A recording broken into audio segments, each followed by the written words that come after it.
The first thing that surprises you is the weight, not the drugs, the money. A kilo of cocaine fits in a backpack, but the cash it becomes on an American street fills a room. Bricks of small worn bills, banded and stacked to the ceiling, and it is your job to count all of it. Welcome to the counting house. You are the cartel's accountant, and you have just inherited the single biggest problem in organized crime. There is too much money, and every dollar of it is radioactive. Touch it wrong, and you spend the rest of your life in a federal cell. Handle it right, and you will move billions through the cleanest banks on earth and never be charged with anything. This is the ladder you are going to climb. 8 rungs, street to skyline. Let's begin. Because the scale is almost impossible to picture. The United Nations estimates that every year, criminals launder somewhere between $800 billion and $2 trillion. That is 2 to 5% of the entire world economy, washed clean. At El Chapo's trial in Brooklyn, one of his own pilots testified that a single plane flew up to $10 million in cash back to Mexico, over and over again. But you cannot fly all of it. Planes get seized.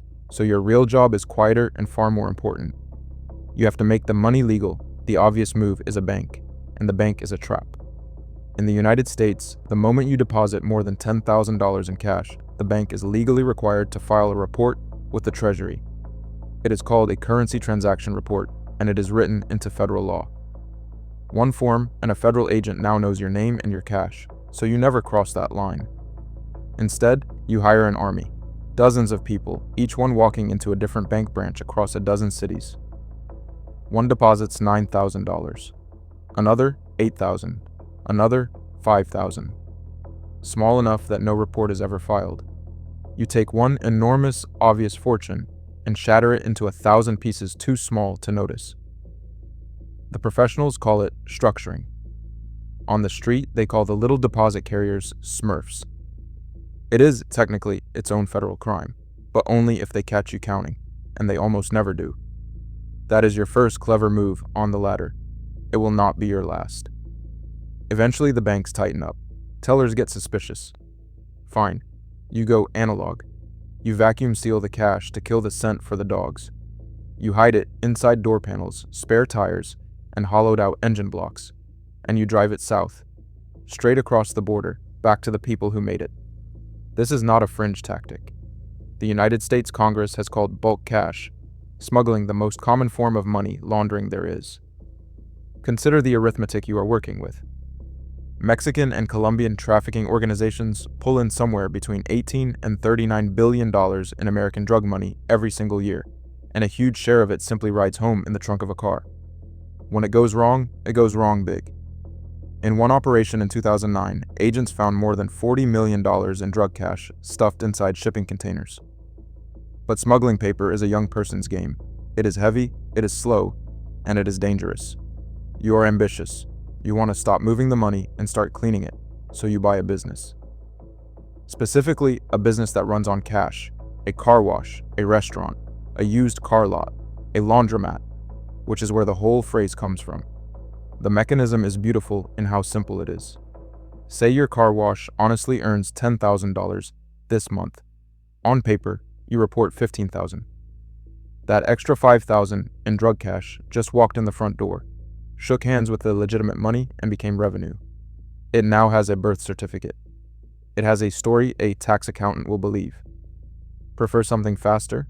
Walk into a casino with a bag of cash. Buy chips, play 2 lazy hands of blackjack.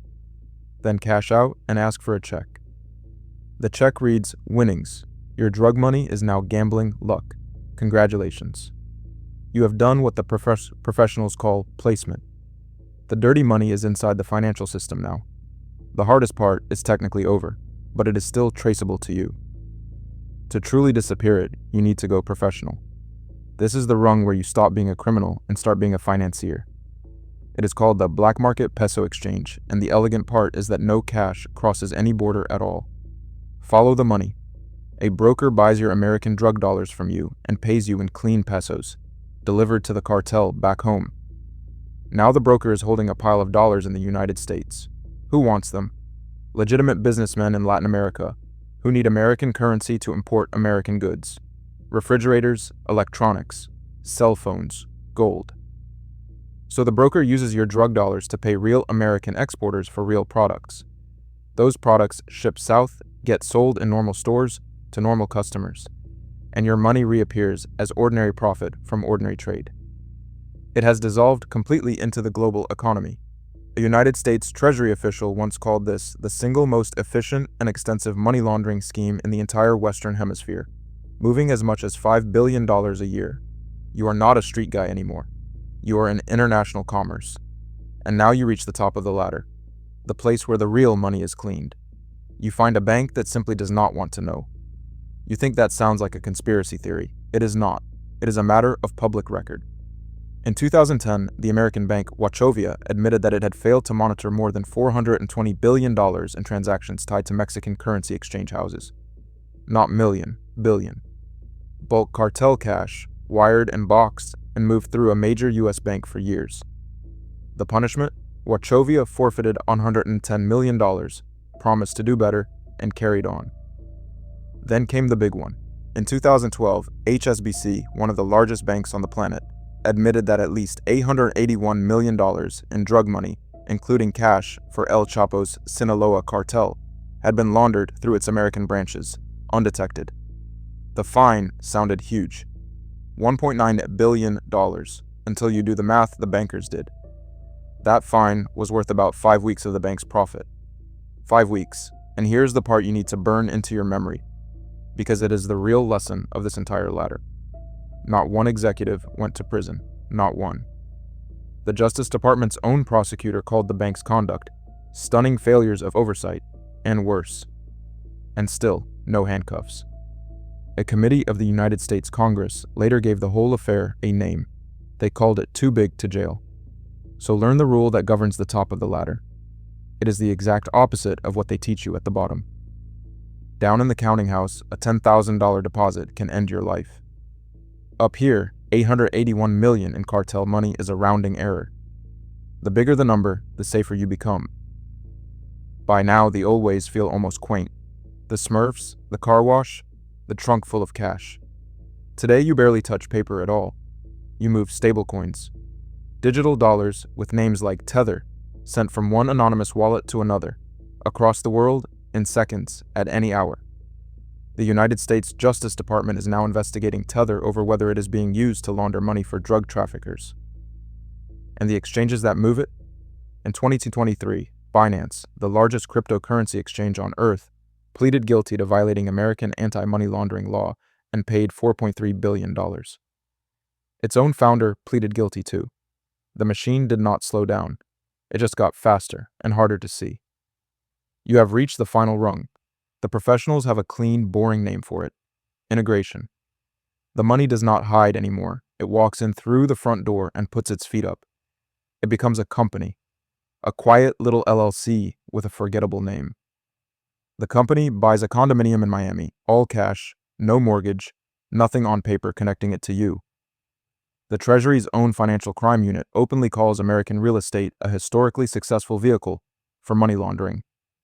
One condo becomes a portfolio becomes a reputation, and you are no longer a launderer, you are an investor. That is the secret nobody tells you back down in the counting house.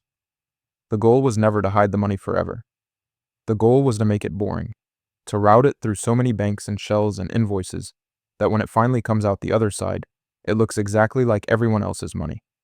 Indistinguishable, legitimate, clean. So how does your story end? Not in handcuffs. You climbed all 8 rungs. And at the top, the money is legal, the paperwork is flawless, and the men who could have stopped you looked at the biggest fine of their careers, called it the cost of doing business, and shook your hand. The drugs still killed people. The cash still got its birth certificate. And you are just a businessman now. Nobody's coming for you. And if that makes you angry, look closer, because that is not the system failing. That is the system working exactly as designed.